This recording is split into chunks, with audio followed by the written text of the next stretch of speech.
அமைச்சர் சரத்குமார் மீது விரைவில் நடவடிக்கை என தகவலானது வெளியாகி இருக்கிறது. சந்தோஷமா கைஸ், முதலமைச்சர் விஜயோட அமைச்சரவையில் இருக்கக்கூடிய அமைச்சர் சரத்குமார் ஒரு மாத்திரையிலிருந்து எப்படி பவுடர் தயாரிப்பதுன்னு கண்டுபிடிச்சாரு. சோ அதை கண்டுபிடிச்ச பாவத்துக்கு நேஷனல் மீடியா வரைக்கும் போட்டு பொலன்னு பொலந்து You are a habitual liar. Please don't do this on a national media. கடைசியில அமைச்சர் பதவியா அவருக்கு வந்து பறிக்கப்படும் அப்படின்ற சிச்சுவேஷன் இருக்கு. அது என்ன மேட்டர் அப்படின்றத பார்க்க போறோம். நம்ம ஜெயிச்சிட்டோம் வாரா, ஜெயிச்சிட்டோம். இதுக்கடுத்து முதலமைச்சர் விஜய் எலெக்ஷனுக்கு முன்னாடி யாரெல்லாம் ஊழல்வாதிகள் அப்படின்ற மாதிரி சொன்னாரோ அந்த ஊழல்வாதிகள் எல்லாம் தூக்கி கட்சியில சேர்த்துக்கிட்டு இருக்காரு. ரொம்ப ரொம்ப மோசமான ஒரு வேலையை பார்த்துக்கிட்டு இருக்காங்க. எம்எல்ஏ பதவியை ராஜினாமா செய்த 2 அதிமுக முன்னாள் அமைச்சர்களும் நாளை மறுநாள் தாவேகாவில் இணைய திட்டம் என்ற அண்மை தகவல் வெளியாகி இருக்கிறது. தொட்டா விட மாட்டோம், இதுக்கு முன்னாடி தொட்டவங்களையும் விட மாட்டோம். இதுக்கடுத்து சீமான் வந்து 100 கோடி வாங்கிட்டாரு. வாங்கிட்டு தான் பொது வேட்பாளரா பாத்தீங்கன்னா திமுக கூட அதிமுக கூட டீலிங் போட்டு நிக்கிறாரு அப்படின்ற மாதிரி ஒரு ஃபேக் நியூஸுக்கு ஒரு அவதூற வந்து பரப்பிட்டு இருக்கீங்க சில வாடகை வாய்கள். தம்பி சொல்றேன் தம்பி, இவர்தான் சொல்ல சொன்னாரு, ஆட்டம் நடக்கிற ஊருக்கெல்லாம் வா 10 ரூபா தர்றேன், இந்த மாதிரி போன் பேசி அதுலயும் அந்த சவுலுக்காரன் காதல் விடுற மாதிரி சொல்லுன்னு அப்படிதான் சொல்ல சொன்னாரு. சோ அது என்ன மேட்டர் அப்படின்றதையும் பார்க்க போறோம். வைகோ அவர்கள் 2 நாளைக்கு முன்னாடி முதலமைச்சர் விஜய் தான் என்னோட எம்எல்ஏக்களை ராஜினாமா பண்ண சொன்னாரு அப்படின்ற மாதிரி சொல்லியிருந்தாரு. இப்போ அப்படியே பல்டி அடிச்சிருக்காரு அப்படின்ற மாதிரி சொல்ல தோணுது. நீங்க அதுல பிரச்சாரத்துக்கு வந்து செஞ்சா நல்லா இருக்கும்னு சொல்லி நான் தான் சொன்னேன். என்னென்ன சொல்றோம் பாருங்க. அது என்ன மேட்டர் அப்படின்றதை பார்க்க போறோம். இது எல்லாத்தையும் டீடைலா பார்க்கலாம். சேனலை ஃபர்ஸ்ட் டைம் பாத்தீங்கன்னா சப்ஸ்கிரைப் பண்ணிட்டு வீடியோ லைக் பண்ணி வச்சுக்கோங்க. ஒன் பை ஒன்னா பார்க்கலாமா? சீரியஸ்லி அமைச்சர் சரத்குமார் எவ்வளவு நாளைக்கு அமைச்சரா இருப்பாரு அப்படின்றதே கேள்விக்குறியா இருக்கு. ஏன்னு பாத்தீங்கன்னா ஒரு மாத்திரை, ஒரு ஏடிஎம் கார்டு, ஒரு மொபைல் போன், ஒரு 500 ரூபாய் நோட்டு, இந்த மேட்டர்களை வச்சுக்கிட்டு மாத்திரையை எப்படி பொடியாக்குவது அப்படின்ற மாதிரி ஒரு டெமோ காமிச்சாருங்க. சோ அவரு டெமோ காமிச்சதுக்கு அப்புறமா திமுக அதை கையில எடுத்து ஊரு ஃபுல்லா டெமோ காமிச்சிட்டு இருக்காங்க.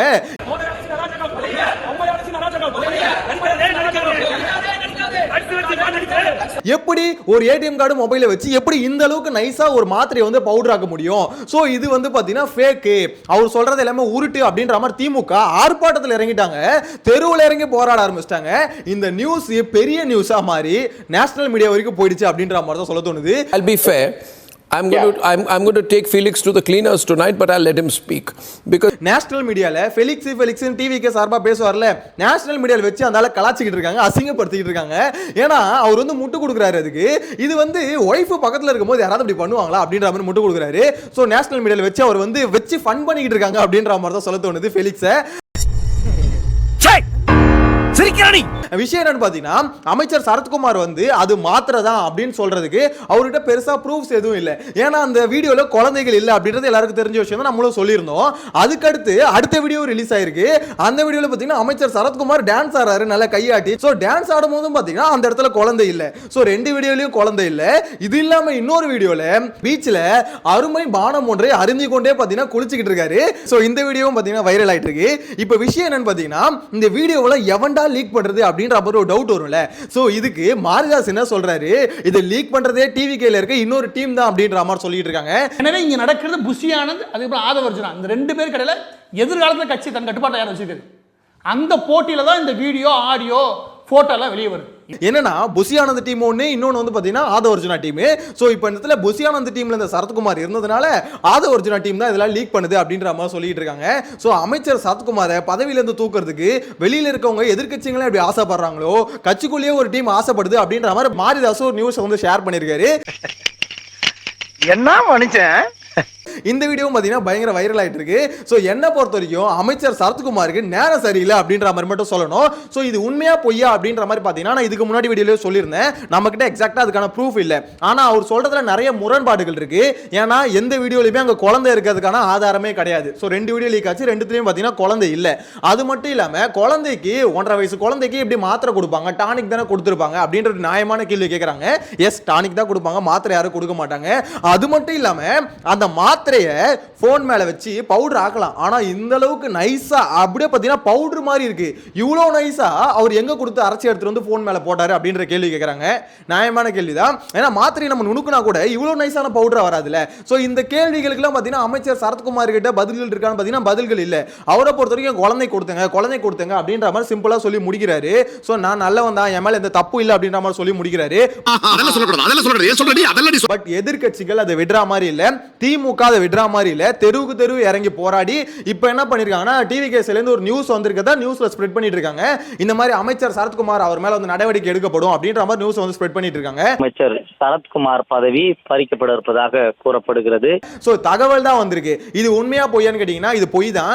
ஏன்னா அவங்க கிட்ட இருந்து அபிஷியலா எந்த ஒரு இன்ஃபர்மேஷனும் வரல. ஏண்டா எங்களை இன்னமுமாடா நம்பிக்கிட்டு இருக்க? அதாவது அமைச்சர் சரத்குமாரோட பதவி வந்து புடுங்கப்படும் அப்படின்ற மாதிரி அபிஷியலா இந்த நியூஸ் வரல, தகவல் வந்திருக்குன்னு ஸ்ப்ரெட் பண்ணிட்டு இருக்காங்க. என்ன பொறுத்த வரைக்கும் சும்மா போட்டு விடுங்க, இப்போதைக்கு கொஞ்சம் அடங்கட்டும் அப்படின்ற மாதிரி வேணா போட்டு விட்டுருப்பாங்களே தவிர, ஏன்னா அபிஷியலா ஆக்ஷன் எடுக்கிற மாதிரி இருந்தா அது அபிஷியலாவே சொல்லியிருப்பாங்க.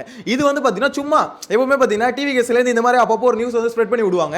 ஏன்னா இப்போ ரொம்ப எல்லாம் கொந்தளிச்சுக்கிட்டு இருக்கானுங்க. சோஷியல் மீடியா ஃபுல்லா ஒரே வீடியோ தான், எல்லாருமே phone, ATM card, 500 note. So இதை எடுத்து பாத்தீங்கன்னா எல்லாருமே ரீல் ஷேர் பண்ணிட்டு இருக்காங்க. என்னங்க பண்றீங்க அப்படின்னு கேட்டா இது வந்து பாத்தீங்கன்னா மாத்திரை, குழந்தைக்கு வந்து மாத்திரையை நுணுக்கிட்டு இருக்கேன், நவீன மிஷின், மூட்டை பூச்சியை கொல்லும் நவீன மிஷின் சொல்லுவாங்களே அந்த மாதிரி மாத்திரை எப்படி தூளாக்குறதுக்குன்னு சரத்குமார் கண்டுபிடிச்ச நவீன மெத்தட் தான் இந்த மெத்தட் அப்படின்ற மாதிரி வச்சு கலாச்சிக்கிட்டு இருக்காங்க, ஃபன் பண்ணிட்டு இருக்காங்க. ஒரு அசிங்கமாய் போச்சு குமார். சோஷியல் மீடியா ஃபுல்லா சம வைரல். சோ அதனால இதை கொஞ்சம் ஆஃப் பண்ணணும் அப்படின்றதுக்காக இப்படி ஒரு நியூஸை ஜஸ்ட் ஸ்ப்ரெட் பண்ணி விடுறது. ஏன்னா இந்த தகவல் வந்ததுன்னு சொல்றாங்களே, எங்க இருந்து வந்தது அப்படின்ற மாதிரி நியூஸ்ல சொல்ல மாட்டாங்க. ஜஸ்ட் தகவல் வந்தது, எங்க இருந்து வந்தது, அட ஆதவர்ஜுனா சும்மா சொல்ல சொன்னார், ஆதவர்ஜுனா சொல்லிருக்க மாட்டாரு, புஷியானந்த் சும்மா சொல்லிருப்பாருப்பா, சும்மா சொல்லி விடுங்க, கொஞ்சம் எல்லாம் கொஞ்சம் ஆஃப் ஆகட்டும், ரொம்ப கொந்தளிப்பா இருக்கானுங்க, கொஞ்சம் அடங்கட்டும், அதுக்கப்புறம் அப்படியே மறந்துடுவானுங்க அப்படின்றதுக்காக இப்பெல்லாம் பரப்பி விடுறாங்க. என்ன பொறுத்த வரைக்கும் அபிஷியலா இவங்க மேல நடவடிக்கை எடுப்பாங்கன்னு பாத்தீங்கன்னா எனக்கு தெரிஞ்சு அதுக்கெல்லாம் வாய்ப்பு இல்ல. ஏன்னா முதலமைச்சர் விஜய் அவர்கள் அவரோட போக்கஸே பாத்தீங்கன்னா வேற ஒரு இடத்துல இருக்கு. எந்த இடம் தெரியுமா? அதிமுக மேல தான் கண்ணா இருக்காரு.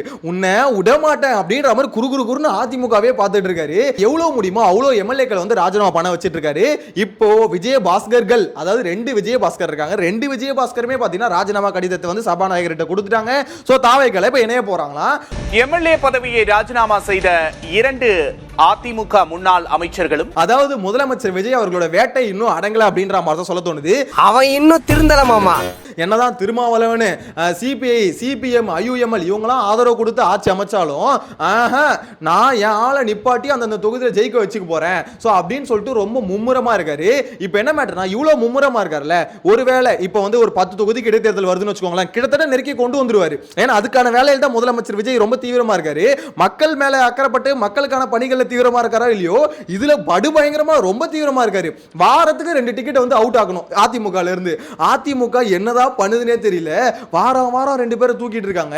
அதுவும் யாரு? இந்த ஊழல்வாதிகள். தொட்டா விட மாட்டேன், தொட்டவங்களையும் விட மாட்டேன் அப்படின்னு பஞ்ச டைலாக்லாம் பேசினார்ல, தொட்டவங்க தானே, அப்புறம் எதுக்கு உள்ள சேர்த்துக்கிறீங்க? தொடவும் விட மாட்டோம், தொட்டாலும் விட மாட்டோம். என்ன பண்ணீங்க? பனையூர்ல கட்சியில சேர்த்து பொறுப்பு கொடுத்து திருப்பி எம்எல்ஏ வைக்கிறோம். ஊழல் பண்ண முன்னாள் மந்திரிகளை, முன்னாள் எம்எல்ஏக்களை விடவே மாட்டோம். என்ன பண்ணுவீங்க? ஒரு கட்சியில சேர்த்து பக்கத்துல வச்சுக்கோங்களா?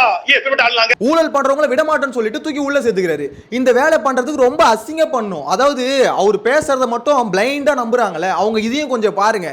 ஏன்னா முதலமைச்சர் விஜய் பேச்சு ஒரு மாதிரி இருக்கு. பேச்சை பார்க்கும்போது உண்மையிலே சொல்றேன், எனக்குமே பா செமையா பேசுறாருங்க, உண்மையிலே இப்படிப்பட்ட சிஎம் தான் நமக்கு வேணும் அப்படின்னு ஃபயர் ஒன்னுன்னு தோணுது. இப்பவும் சொல்றேன், மக்கள் பணத்துல இருந்து ஒரு பைசா கூட தொடமாட்டோம், தொடவும் விடமாட்டோம், தொட்டா விடமாட்டோம். இதுக்கு முன்னாடி தொட்டவங்களையும் விடமாட்டோம், தொட்டா விடமாட்டோம். இதுக்கு முன்னாடி தொட்டவங்களையும் விடமாட்டோம். ஆனா அப்படி தோணி டக்கு நியூஸ்ல அடுத்த நியூஸை பார்க்கும்போது பாத்தீங்கன்னா அவர் வந்து சொல்றதெல்லாம் டூப்பு அப்படின்றது தெரிஞ்சு போச்சு. ஏன்னா அவர் ஃபோக்கஸ் திமுகல தப்பு பண்ணியிருந்தா தண்டனை வாங்கி கொடுக்கறதுலாம் இருக்கே தவிர அதிமுகல இதுக்கு முன்னாடி ஊழல் பண்ணவங்க மேல தண்டனை வாங்கி கொடுக்கணும் அப்படின்ற எண்ணமே இல்லை. ஏன்னா அவங்கள தான் தூக்கி உள்ள சேர்த்துக்கிறாரு.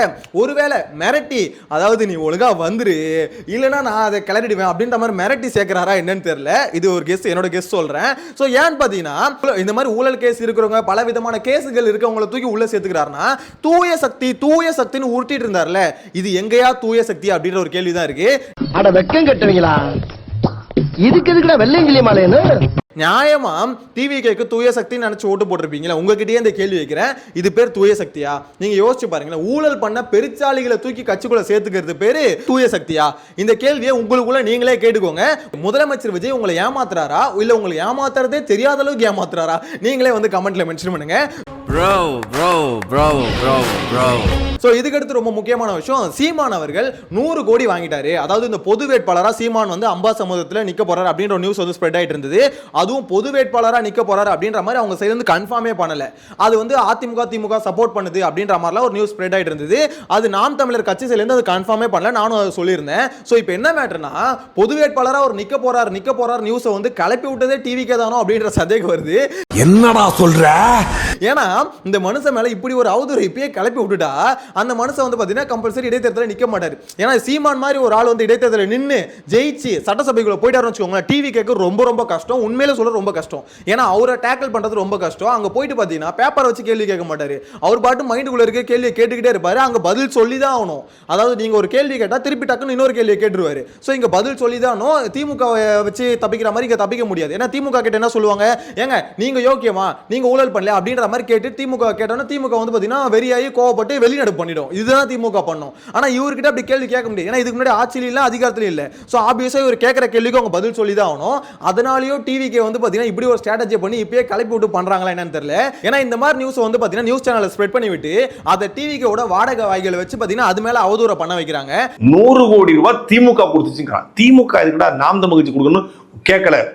என்ன ஆதாரம் இருக்கு? எப்ப கொடுத்தாங்க? யார் கொடுத்தா? யார் போய் வாங்கினா? நீ தான் விளக்கு பிடிச்சு பாத்தியா? அதாவது 100 கோடி ஒரு வாங்கிட்டாரு அப்படின்ற மாதிரி பிஸ்மின்னு ஒரு வாய் இருக்குல்ல, அதாங்க இந்த நயன்தாரா பத்தி விக்னேஷ் சிவனை பத்தி எல்லா இஷ்டத்துக்கு வந்து பேசணும், காசி பேசுங்களே.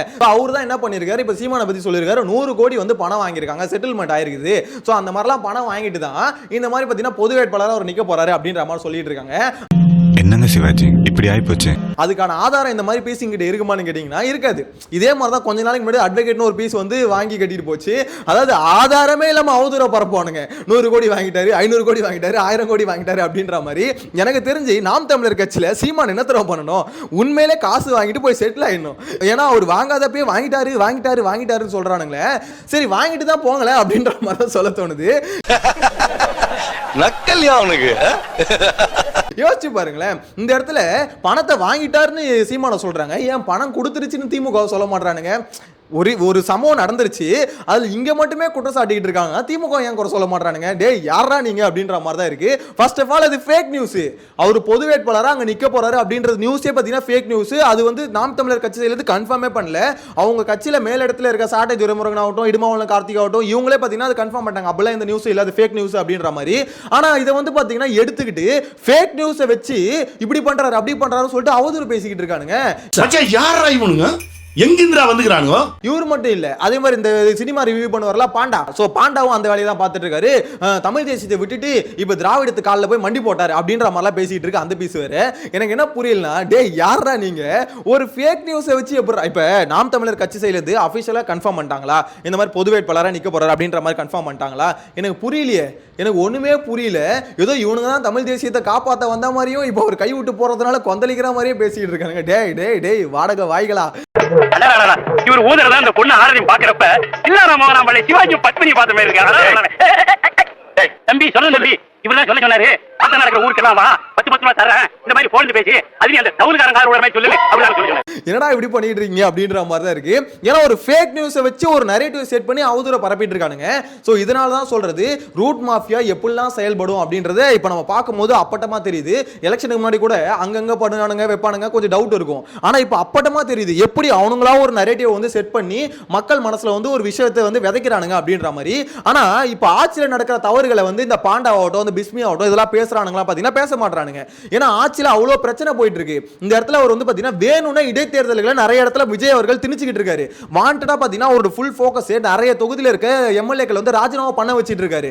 ராஜினாமா பண்ணி அவங்களை வந்து வர வச்சுட்டு அந்த இடத்துல இடைத்தேர்தல் வர வச்சு நம்ம ஜெயிக்கணும் அப்படின்ற ஒரு வெறியில இருக்காரு. இது ரொம்ப ஜனநாயகத்துக்கு விரோதமான செயல். ஒத்துக்கிட மனசு இல்லனாலும் அதான் நேசம். யோசிச்சு பாருங்களேன், ஜனநாயகத்துக்கு விரோதமான செயல். இது வரைக்கும் எந்த ஆட்சியிலும் இப்படிலாம் நடந்தது இல்லைங்க. இப்படி ஒரு சம்பவம் தமிழ்நாட்டில் நடந்ததே இல்லை. அவ்வளோ ஒஸ்டா வந்து பண்ணிட்டு இருக்காரு. ஒரு இடத்துல மக்களால் தேர்ந்தெடுக்கப்பட்ட ஒரு பிரதிநிதியை வந்து பார்த்தீங்கன்னா ராஜினாமா பண்ண வச்சு அந்த இடத்துல இடைத்தேர்தல் வர வைக்கிறாரு. எதுக்காக?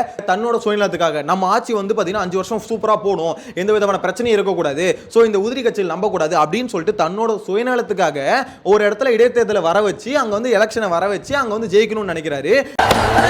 என்ன எழவியாது? திமுகவும் அதிமுகவும் தாவேகவும் எல்லாம் ஒரே கூட்டையில ஊர்ன மட்டும் தான். சோ இவங்க தூய சக்தியும் இல்ல, தீய சக்தியும் இல்ல, ஊழல் சக்தியும் இல்ல, எல்லாமே பாத்தீங்கன்னா போலி சக்தி. மக்களை வந்து ஏமாத்துறது தான் இந்த 3 கட்சியோட அஜெண்டாவே. அப்படிதான் பண்ணிக்கிட்டு இருக்காங்க. முதலமைச்சர் விஜய் எல்லாம் பாத்தீங்கன்னா தூய சக்தின்னு சொல்லும்போது நான் கூட நினைச்சேன், சரி ஓகேப்பா மக்களுக்கான அரசியல் பண்ணுவார் போல அப்படின்ற மாதிரி. இப்படி ஆட்சிக்கு வந்ததுக்கு அப்புறமா நம்ம சொன்னது ஒண்ணு செய்யறது ஒண்ணு அப்படின்ற கொஞ்சம் கூட கூச்சமே இல்லாம அதிமுக ஊழல் சக்திகள்ல இருந்த ஊழல் பண்ணவங்களை பாத்தீங்கன்னா கூட்டு சேர்த்துக்கிறாரு.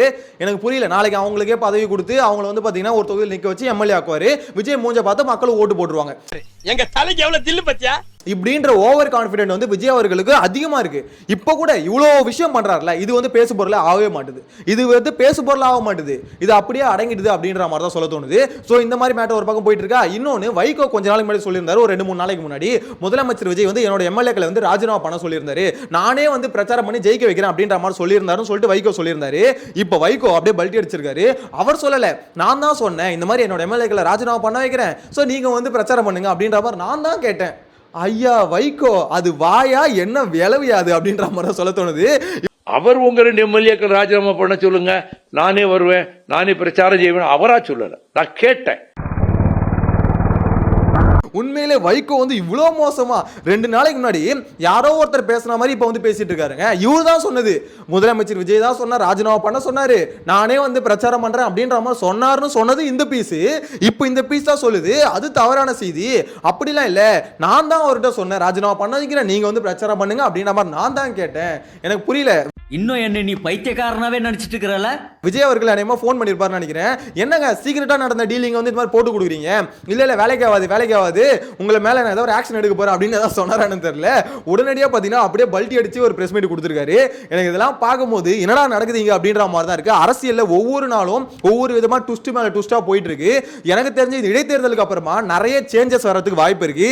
இஃப் இன் கேஸ் ஒரு 10 தொகுதியில் இடைத்தேர்தல் வருதுங்க, 10லயுமே தாவேகா தோத்து போச்சுன்னு வச்சுக்கோங்களேன், தாவேகாக்கு அதை விட அசிங்கம் எதுவுமே கிடையாது. அப்பயாவது மக்களை பத்தி கொஞ்சமாவது புரிஞ்சுப்பாரு. அதாவது ஒரு இடத்துல வலுக்கட்டாயமா இடைத்தேர்தலை திணிக்கிறமே, அந்த இடத்துல எதுக்கு ஒரு தேர்தல், ஆல்ரெடி ஒரு எம்எல்ஏ சூஸ் பண்ணிட்டாங்க, அந்த இடத்துல ஒரு தேர்தலை வர வைக்கிறமே அப்படின்ற பேசிக்கான எண்ணம் இல்லாம இடைத்தேர்தலை கொண்டு வராரு. இஃப் இன் கேஸ் அவர் தோத்துட்டா அப்பதான் பாத்தீங்கன்னா ஒரு விஷயத்தை ரியலைஸ் பண்ணுவாரு, நம்ம பண்ணது தப்பு அப்படின்ற மாதிரி. சோ உங்களோட கருத்துக்களை மறக்காம கமெண்ட்ல மென்ஷன் பண்ணுங்க. நெக்ஸ்ட் வீடியோல மீட் பண்ணலாம். Tata bye by.